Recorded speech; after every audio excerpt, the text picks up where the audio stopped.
Well, first of all, in terms of the short-term policy changes, it's important that we deliver the needed fiscal adjustment. So the measures already announced by the government, which are key in order to restore fiscal sustainability to avoid losing the investment grade rating. So I think this is the short-term fix that we need to go through alongside with prudent monetary policy to curb inflation.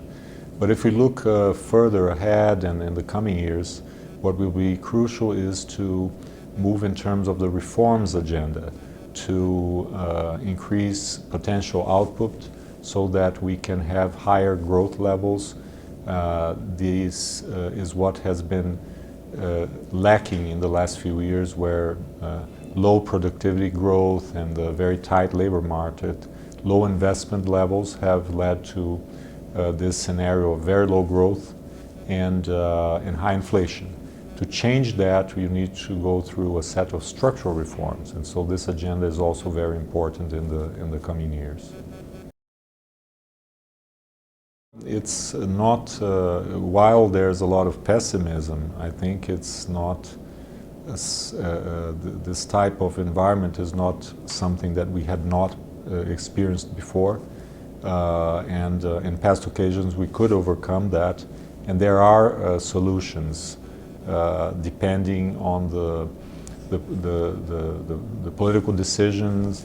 Brazil is a consolidated democracy, so nothing happens without negotiations. And that we have a lot of investment opportunities in Brazil, and so I think that right now the government has changed its approach to policy making. We are in the right direction. So I'm sad that in the past years we had faulty policies which led to all this disarray. But right now we seem to be moving in the right direction, and there are solutions to the problems we are facing. That's a key point which I try to address also, that in past years the government pushed forward a very aggressive expansion of government-owned banks with subsidized credit.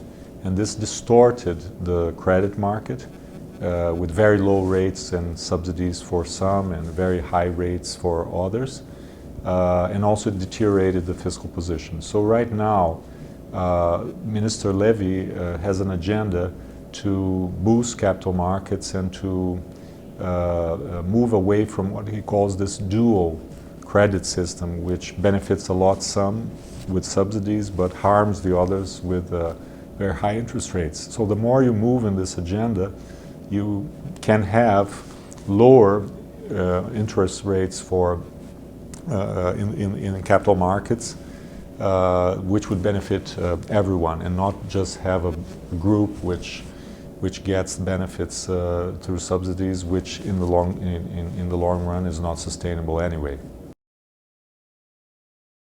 I think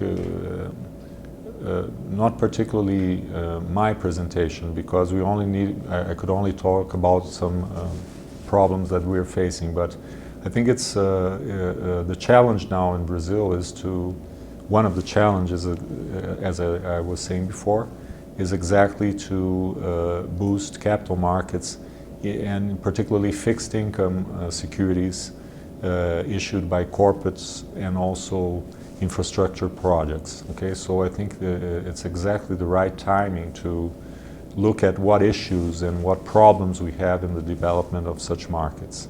Tax problems, regulatory problems, and how investors can feel safe and sound in investing in such securities here. So it's, I think, the right time to be discussing such issues.